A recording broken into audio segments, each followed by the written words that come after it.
Hello everyone, আজকে আপনাদের শিখাবো বিকাশ অ্যাপ দিয়ে কীভাবে বিদ্যুৎ বিল পরিশোধ করতে হয়। চলুন কথা না বাড়িয়ে কাজে আসি।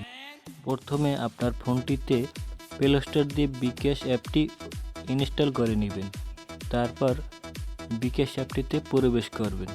তারপর আপনার বিকাশ অ্যাকাউন্টটি লগ ইন করবেন। লগ ইন করতে হলে অবশ্যই পিন নাম্বারটি বসাতে হবে।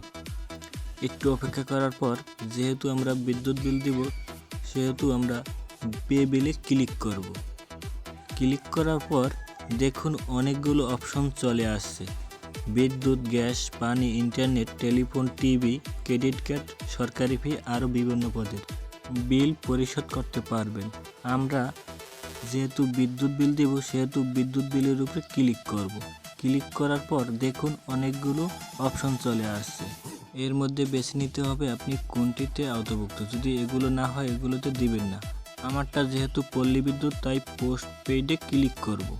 ক্লিক করার পর দেখুন এখানে SMS এর অ্যাকাউন্ট নাম্বার দিতে বলছে। SMS অ্যাকাউন্টটি আপনি কোথায় পাবেন? এর জন্য আপনার বিদ্যুৎ বিলের কাগজটি হাতে নিতে হবে। এখানে লেখা আছে গ্রাহক হিসাব নং। এখানে 13 অক্ষরের একটি সংখ্যা রয়েছে। এই সংখ্যাগুলো আপনি আপনার ফোনটিতে খুব নিখুঁতভাবে উঠিয়ে নিন। উঠিয়ে নেওয়ার পর দেখুন লেখা রয়েছে পে বিল করতে এগিয়ে যান। তারপর এখানে ক্লিক করুন। ক্লিক করার পর দেখুন অটোমেটিক আপনার কয় টাকা বিদ্যুৎ বিল হয়েছে তা কিন্তু এই জায়গায় শো করছে। এখন পরের ধাপে যেতে এই জায়গায় ক্লিক করুন। ক্লিক করার পর দেখুন এই জায়গায় আপনার পিন নাম্বারটি বসাতে বলছে।